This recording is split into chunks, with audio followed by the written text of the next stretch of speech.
Olá, boa noite. O Canção Nova Notícias começa agora com os seguintes destaques. A edição de número 61 da Assembleia Geral dos Bispos do Brasil. Nossos repórteres mostram como foi o 7º dia de atividades no Santuário Nacional de Aparecida. A PEC das drogas. Congresso pode aprovar penas mais rígidas para porte e posse de drogas no Brasil. Somos o 3º país do mundo com mais mortes no trânsito. Falta de atenção, uma das principais causas de atropelamentos no Brasil. A greve nas universidades federais. E a chama que acende a esperança olímpica dos Jogos de Paris já está acesa. Terça-feira, 16 de abril de 2024. O Canção Nova Notícias, a serviço da vida e da esperança, já começou.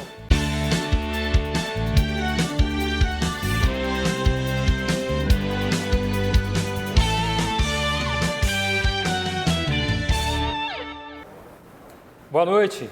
Nós começamos falando da Assembleia Geral da CNBB.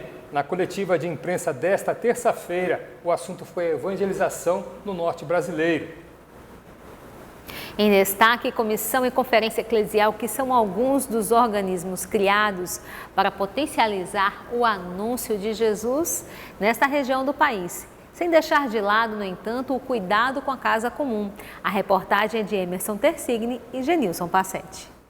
Expressão do compromisso dos bispos para com a Amazônia. Tornar visível a ação evangelizadora em meio às dificuldades. Eu encaro a presidência como uma missão, né? E ao mesmo tempo me alegro porque eu sou amazônica, eu sou da Diocese de Santarém. É com este espírito que há 18 anos uma comissão foi criada com olhar especial e episcopal à realidade desta igreja. Para talvez fazer uma síntese daquilo que são as demandas, né, nesses regionais. Porque não é a Amazônia, são Amazônias, né, dentro da Amazônia, são realidades diversificadas. A atenção com este campo missionário passa pelo cuidado com a casa comum. A igreja no Brasil se prepara para colaborar com a COP30. A Conferência das Nações Unidas sobre Mudanças Climáticas será realizada pela primeira vez na cidade de Belém, no Pará. Tem atividades marcadas, como, por exemplo, uma romaria da juventude, um simpósio que irá acontecer com pessoas importantes que poderão conscientizar todo o nosso território. Animar a prática social e pastoral da igreja na Amazônia. Esta é a finalidade da SEAMA, a Conferência Eclesial para esta região. Há 4 anos, o órgão foi criado pelo Papa Francisco, colocando em prática a tão falada sinodalidade. Na Amazônia estamos numa situação até, diria, muito boa, porque existe muita receptividade, existe um profundo espírito religioso. Hoje eu penso que é mais difícil evangelizar no meio de uma grande cidade, onde é como que Deus desapareceu. De acordo com o cardeal Steiner, existe um grande desafio na Amazônia, o cumprimento da evangelização segundo os 4 sonhos do Papa Francisco. Como levar na evangelização em conta as questões sociais? Como levar em conta as questões culturais? Como levar em conta as questões ecológicas?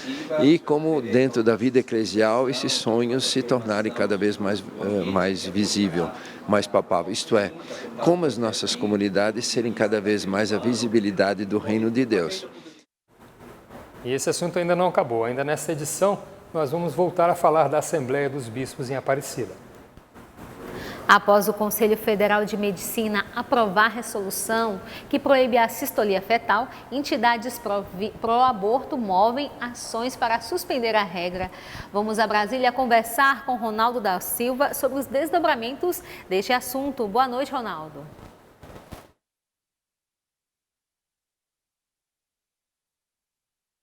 Mauricéia, Wallace, boa noite a vocês e boa noite a você que nos acompanha agora de tantas partes.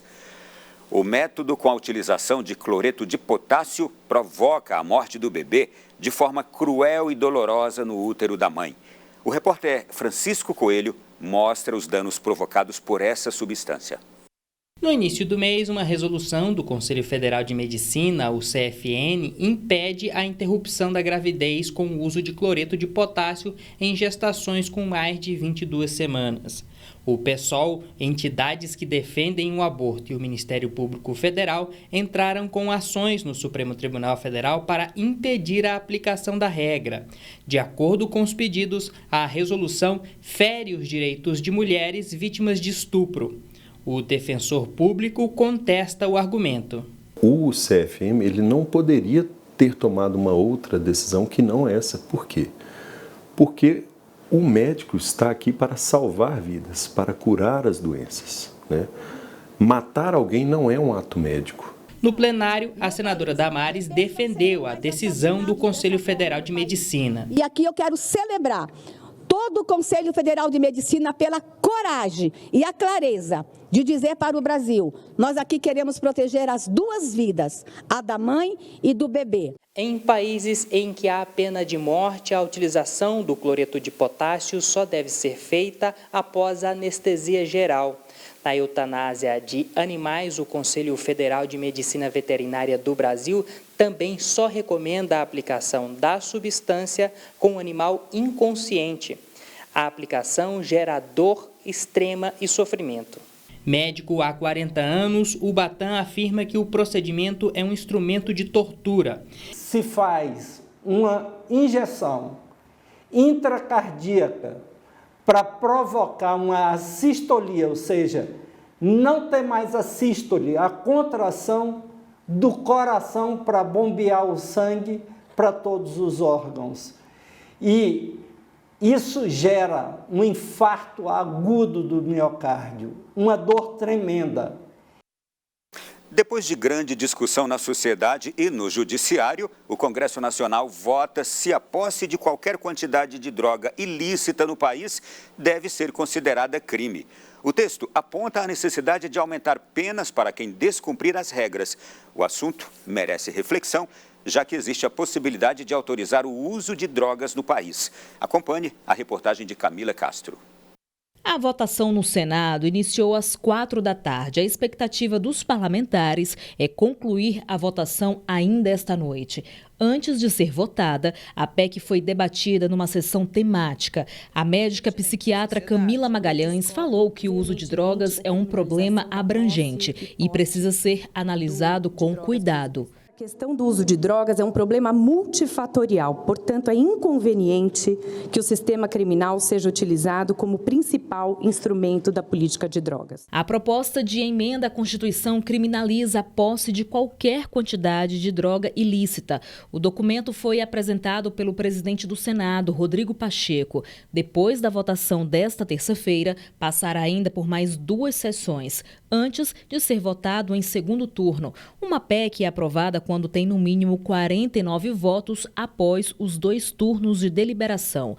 De acordo com este médico, países que liberaram a utilização de entorpecentes enfrentam muitos problemas. 20% dos jovens nos Estados Unidos usando maconha.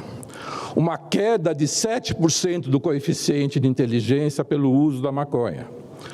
Prejuízo da competitividade dos jovens, pela diminuição da memória, pela diminuição da função executiva. Esse foi o impacto da paz com as drogas. A questão do porte de drogas também é analisada no Supremo Tribunal Federal, mas o julgamento foi suspenso em março por um pedido de vista do ministro Dias Toffoli, o que significa mais tempo para analisar o assunto. A Corte avalia se é constitucional ou não o trecho da lei de drogas que criminaliza o porte e a posse para o consumo pessoal. O tema aguarda um desfecho há 9 anos. O placar está em 5-3 para flexibilização. Para o diretor de Relações Institucionais da Fazenda da Esperança, que atua no processo de recuperação de pessoas dependentes de álcool e drogas, a descriminalização é uma questão de saúde pública. Cada vez mais nós que trabalhamos na ponta, cuidando, dos dependentes químicos, recuperando eles e suas famílias, a gente vê a cada dia mais famílias nos procurando, o Brasil aumentando a violência, cada vez mais pessoas sendo inclusive encarceradas pelo tráfico das drogas, porque está aumentando o consumo no Brasil. Então é necessário o Congresso Nacional tomar essa posição. A Polícia Federal investiga a morte dos tripulantes de uma embarcação localizada por pescadores do Pará. O barco foi encontrado à deriva em Bragança, no nordeste do estado, no último domingo. A investigação sobre o barco encontrado na costa do Pará é conduzida pelo Ministério Público e pela Polícia Federal. As ruas da cidade de Bragança foram isoladas e protegidas pela polícia e bombeiros para receber a embarcação trazida do litoral. De acordo com os trabalhos realizados até aqui, a polícia informou que a tripulação era composta por 9 imigrantes africanos, vindos da Mauritânia e do Mali, mas a nacionalidade de um deles ainda não foi confirmada. Os corpos foram levados ao Instituto Médico Legal de Bragança para os trabalhos de identificação e da causa das mortes. Já o barco deve passar por perícia. De acordo com os bombeiros, pelo estado de desidratação, é possível que as vítimas tenham falecido há mais de um mês. O Papa Francisco tem alertado sobre a situação dos migrantes pelo mundo. Pessoas que fogem da guerra, do terrorismo e da fome, como se vê nos dias de hoje. De acordo com o Santo Padre, muitos acabam sequestrados e reduzidos à escravidão, tortura e violência. Outros morrem sem nunca chegar à meta. Para o Pontífice, a compaixão é o distintivo de Deus no nosso coração e a chave para o ponto de virada. O fruto, destacou o Papa, não é só uma boa ação. O fruto é a fraternidade humana. Mauro, uma triste história que parece que não tem fim, né? Essa dos migrantes, né? A Semana Interna de Prevenção a Acidentes de Trabalho, a CIPAT, é uma iniciativa do Ministério do Trabalho. O evento mobiliza empresas de todo o Brasil. A intenção é realizar atividades voltadas à prevenção e segurança do trabalho. A Canção Nova realiza uma série de ações pensando na segurança e bem-estar dos colaboradores. De vários modelos e formas de uso. Estes objetos sobre a mesa são os chamados EPIs, equipamentos de proteção individual. Eles fazem parte do dia a dia de muitos trabalhadores e ajudam a evitar acidentes. Os acessórios foram tema no segundo dia de palestra da CIPAT, a Semana Interna de Prevenção de Acidentes de Trabalho, na Canção Nova. A CIPAT é uma norma do Ministério do Trabalho que faz com que as empresas realizem atividades voltadas à prevenção de acidentes. As instituições que não cumprirem a lei estão sujeitas a multas, a depender do nível de infração. Muitas das vezes só é entregue o EPI, mas o colaborador acaba tendo dúvidas. E esse é o momento onde a gente pode esclarecer essas dúvidas e realmente garantir que eles vão trabalhar com segurança. De acordo com a gerente de recursos humanos, as atividades vão além de um cumprimento legal.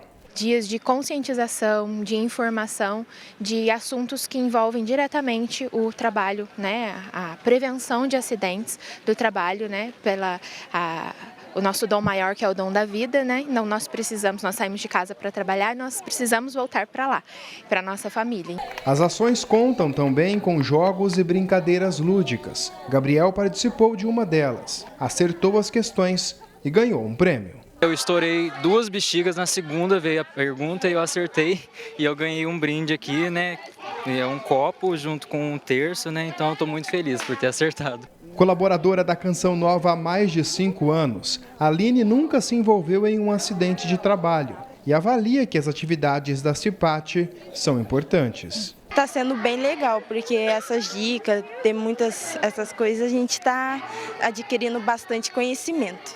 O auxiliar de serviços gerais, Mário, conhece bem o uso adequado dos EPIs. Os EPI é bom para proteger nosso serviço, para não se machucar, não ter risco. A programação da CIPAT na Canção Nova segue até sexta-feira. É uma questão de consciência, de exemplo e da autoproteção, entendeu? A gente acha que talvez não vá acontecer, que a gente talvez seja o único que não vai acontecer com a gente, e pode acontecer. Todo e qualquer projeto desenvolvido pela Canção Nova tem sempre a participação muito importante do sócio e benfeitor dessa obra de evangelização.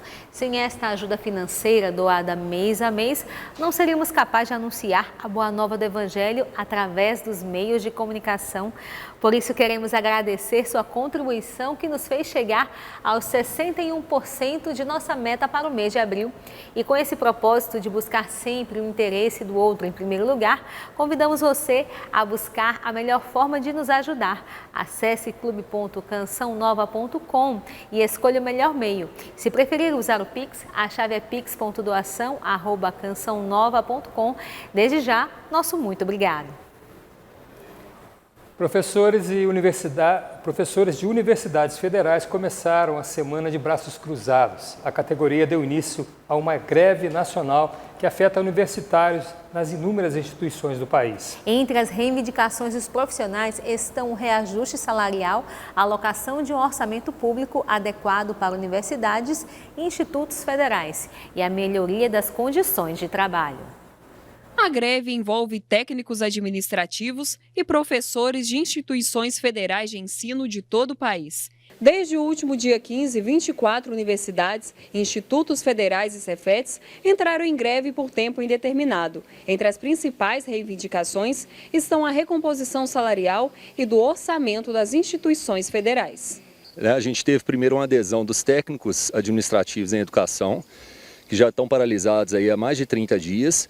E agora, na última semana, no dia 11/4, na quinta-feira passada, a gente teve uma assembleia também dos professores e aderimos também a essa greve. Não se trata só de salário, se trata também das condições de trabalho, porque se eu tenho um salário, mas eu não tenho condições mínimas no meu laboratório, eu acabo tendo dificuldades de condição de trabalho, que gera adoecimento e uma série de outras coisas. No último ano a gente teve 9% de reajuste e havia uma expectativa, né, de um novo reajuste de professores de 7,5% agora em 2024, 7,5% em 2025 e 7,5% em 2026. Mas aí o governo entendeu que não seria possível e está nos oferecendo 0% nesse momento. De acordo com o Sindicato Nacional dos Docentes das Instituições de Ensino Superior, outras unidades devem aderir à paralisação até o final da semana. Para amanhã, a categoria organiza um ato em Brasília. Nós entendemos, sim, que esse governo tem mais espaço no orçamento e pode, sim, diferente do que enviou para a lei orçamentária de 2024, não é imprudente conceder reajuste salarial. Em nota, o Ministério da Educação declarou que empenha esforços para buscar alternativas de valorização dos servidores da educação, atento ao diálogo franco e respeito com as categorias. O órgão ainda informou que tem participado das negociações nacionais, além de uma mesa setorial dedicada às condições de trabalho. Estamos de volta para falar que a falta de atenção tem sido um dos principais motivos de acidentes de trânsito em todo o país. Vamos para a capital paulista conversar com Sidney Fernandes, que tem informações detalhadas desse assunto. Não é isso, Sidney? Boa noite.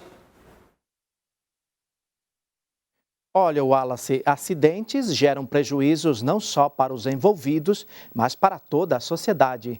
Boa noite a você e a todos que nos acompanham. De 2023 a fevereiro deste ano, o Brasil registrou cerca de 230 mil acidentes de trânsito que resultaram em internações hospitalares, segundo o Ministério da Saúde. Grande parte dessas ocorrências envolve atropelamentos de pedestres. Acompanhe a reportagem. Atravessar fora da faixa de pedestres ou avançar o sinal vermelho são condutas que podem aumentar o risco de acidentes. A gente tem uma falta de respeito às regras de trânsito, desde do motorista que para em cima da faixa, não respeita o farol vermelho, ou principalmente não respeita o limite de velocidade, mas também temos aí uma imprudência também do pedestre, que atravessa fora da faixa, ele atravessa sem olhar, com cuidado, se está vindo algum veículo, né? E mesmo também no farol ele não respeita o farol vermelho que seria para ele. Outro comportamento comum e que pode trazer consequências é utilizar o celular enquanto atravessa a rua. No ano passado, a Universidade Federal do Mato Grosso realizou um estudo para identificar os impactos dessas ações. Então a gente verificou que a pessoa, quando ela usa o celular no trânsito, ela tem um maior risco de quedas e desequilíbrio, porque a atenção está mais vinculada ao celular do que a atividade de andar e de verificar os riscos no trânsito. De acordo com o Ministério da Saúde, na comparação com o ano de 2022, o SUS registrou 39 mil internações por atropelamento no ano passado, uma média de 107 ocorrências por dia. A Associação Brasileira de Medicina do Tráfego aponta que a região sudeste registrou aumento de 25%. Já no centro-oeste, a alta foi de 18%. Na tentativa de reduzir o número de imprudências, especialistas orientam a população. Preferencialmente, atravesse sempre na faixa de pedestre, aguarde o semáforo verde para iniciar imediatamente a travessia, olhe para os dois lados, desembarque sempre, preferencialmente, pelo lado da calçada, quando for sair do carro, evitar atravessar entre os carros e por trás de carros e ônibus. Hoje é o Dia Mundial da Voz, uma data criada para conscientizar a população sobre os cuidados com a saúde vocal. A iniciativa nasceu no Brasil em 1999 e ganhou projeção internacional. Foi gravando o audiobook de um dos livros que escreveu que Márcio Mendes, apresentador da TV Canção Nova, acreditou que sua voz poderia alcançar ainda mais pessoas. Essa proposta vinha atender aquelas pessoas que não só tinham uma deficiência visual, mas às vezes se cansavam muito facilmente, queriam muito, mas não conseguiam ler. E também as pessoas que não tinham tempo. Os cuidados com a saúde vocal são essenciais. Há mais de 25 anos, a campanha nacional da voz faz esse alerta. A iniciativa é da Associação Brasileira de Otorrinolaringologia e Cirurgia Cérvico-Facial. É uma campanha de conscientização de cuidados com a voz e de prevenção do câncer de laringe. Hoje, a gente sabe que tem 1/3 mais ou menos das profissões utilizam a voz como ferramenta mais básica e mais primordial do seu trabalho. Entre os principais cuidados para manter a voz com qualidade está a hidratação. A hidratação é fundamental. Não pigarrear, não falar sussurrado, não gritar, não falar em ambientes ruidosos, não falar no seu tom diferente de fala, articular bem as palavras, né? Alimentar-se bem, evitando comidas que podem causar refluxo, não fumar e evitar bebida alcoólica. E entre os sinais de alerta para buscar um atendimento médico está a rouquidão frequente. Quando essa rouquidão persiste, ou seja, ela persiste acima de 15 dias, é sinal de que alguma coisa está acontecendo ali naquela prega vocal. E aí é importante que se procure um atendimento médico para que se faça um diagnóstico preciso. Para Márcio Mendes, a experiência de usar sua voz na evangelização por meio de seus audiolivros foi tão positiva que ele pretende seguir com este trabalho. Eu tenho alguns livros que eu já escrevi, que eu ainda não tive a oportunidade de converter em áudio, mas eu vou fazer isso, para mim é uma prioridade. O que o Espírito toca, ele transforma. Nada permanece igual. Em cerimônia realizada na cidade de Olímpia, na Grécia, começou hoje o revezamento da tocha dos Jogos Olímpicos de Paris, na França. As competições começam no dia 26 de julho e a expectativa é a de que mais de 10 mil atletas de 200 nações participem das provas. No local dos Jogos Olímpicos da Antiguidade, a chama foi acesa. O fogo, que simboliza a paz e a amizade entre as nações, é gerado com a ajuda de um espelho parabólico a partir dos raios do sol. Como o tempo estava nublado, foi utilizado a chama reserva, acesa no ensaio do dia anterior. Autoridades internacionais participaram da cerimônia aberta ao público. O primeiro condutor da tocha foi o remador grego, atual campeão olímpico, Stefanos Douskos. Como já é tradição, primeiro a tocha percorre as cidades gregas até ser entregue aos franceses no dia 26 de abril, em Atenas. No dia seguinte, a chama é levada em um veleiro centenário até Marsella, no sul da França, com previsão de chegada em 7 de maio. O símbolo dos Jogos Olímpicos passará por mais de 400 cidades francesas e terá cerca de 10 mil condutores. A pira olímpica será acesa no dia 26 de julho, na cerimônia de abertura da competição em Paris.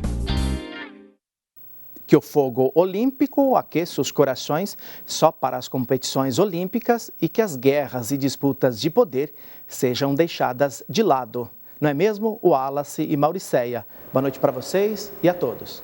Valeu, Saldinei, é isso mesmo. Boa noite para você e para todos aí. Pela primeira vez, um representante do Vaticano esteve no Vietnã para acordos de cooperação. A visita de 6 dias inclui o encontro do ministro das Relações Exteriores da Santa Sé, Dom Paul Richard Gallagher, com o ministro vietnamita Bui Thanh Son. A viagem do arcebispo inglês, Dom Paul Richard Gallagher, é a primeira de um ministro das Relações Exteriores do Vaticano ao Vietnã e poderá ser seguida por outras visitas, incluindo a do Papa Francisco, que planeja ir à Indonésia. Na visita de 6 dias, Dom Gallagher afirmou à agência de notícias do Vietnã que, além da reunião com o primeiro-ministro Pham Minh Chinh, celebrará missas em catedrais na capital Hanoi, em Hue, no centro do país, e na cidade de Ho Chi Minh, o centro comercial do sul do Vietnã. O país, de 100 milhões de habitantes, tem aproximadamente 7 milhões de católicos, uma das maiores comunidades do leste asiático. A nação rompeu relações com o Vaticano depois que o Partido Comunista assumiu o controle do país, reunificado no final da Guerra do Vietnã, em 1975. Naquele ano, autoridades vietnamitas consideravam a Igreja Católica muito próxima da antiga potência colonial, a França. Mas nos últimos anos, os dois lados trabalham para estreitar os laços. E nós voltamos ao intervalo falando de previsão do tempo, pois a primeira queda de temperatura do outono será sentida no Brasil nos próximos dias devido à massa de ar frio polar. O fluxo de umidade que vem do Paraguai estimula nuvens carregadas entre o sudoeste do Paraná e o Gaúcho. A frente fria traz instabilidades em boa parte do sul do país. A quarta-feira será de sol e chuva fraca. No Rio Grande do Sul, parte de Santa Catarina e Paraná. Vamos ver como fica o clima amanhã na capital paranaense. Curitiba fará mínima de 18 graus e máxima de 24 graus. A passagem da frente fria traz instabilidades também para o sudeste. Vai chover no Espírito Santo, Triângulo Mineiro, Rio de Janeiro e estado de São Paulo. Já no interior do país, no centro-oeste, há condições de chuva. No Distrito Federal, no interior de Goiás, Mato Grosso do Sul e sudoeste do Mato Grosso. A zona de convergência intertropical continua a trazer chuva no litoral norte do país. Pode chover a qualquer hora. No Acre, Rondônia, a maior parte do Amazonas e no Amapá. Por fim, no Nordeste vai ter pancadas de chuva em todo o litoral, mas o tempo será firme no noroeste da Bahia e no sul do país, como você vê nessa região mais clara do mapa. Os termômetros marcam mínima de 24 graus em Salvador e em São Luís e máxima de 31 em Recife e Teresina. Na edição 61 da Assembleia Geral da CNBB, diversos temas são abordados. Um exemplo para entender a importância das plenárias foi a votação da nova tradução do Missal Romano, que está completando um ano. Para os bispos que participaram desse processo, o conteúdo reformulado tem ajudado os fiéis no entendimento da liturgia. A análise do novo formato do Missal Romano foi um trabalho de quase 20 anos. De acordo com o arcebispo de Campo Grande, Dom Dimas Lara, o processo foi realizado por uma comissão de especialistas. A congregação, então congregação hoje de Castério, para o culto divino e a disciplina dos sacramentos, exigia que a revisão do Missal Romano fosse feita por toda a Assembleia. Existe uma comissão, CETEL, que é a Comissão Episcopal para os Textos Litúrgicos, que é uma comissão de especialistas e, na realidade, é quem carrega o piano, digamos assim. Nosso clero já se acostumou com o novo missal e mergulha também na prática litúrgica bem consciente. O Missal Romano contém as orações da Santa Missa. Na Assembleia do ano passado, os bispos aprovaram a nova tradução. E desde o primeiro domingo do Advento, este livro já é realidade nas igrejas de todo o país.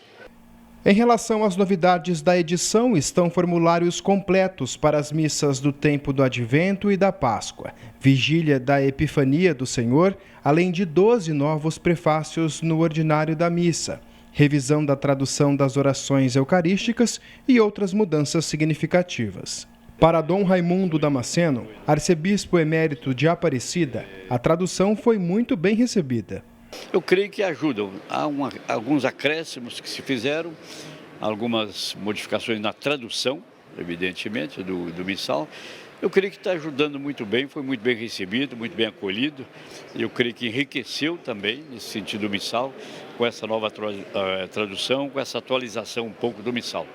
Então, o cardeal lembra que, com a nova linguagem, os folhetos litúrgicos ajudam os fiéis a compreenderem a liturgia. Através de folhetos um pouco mais extensos, evidentemente, acho que isso facilita a participação, sem dúvida nenhuma. E o nosso povo também gostou, pelo menos manifesta muito esse apreço por aquilo que foi realizado.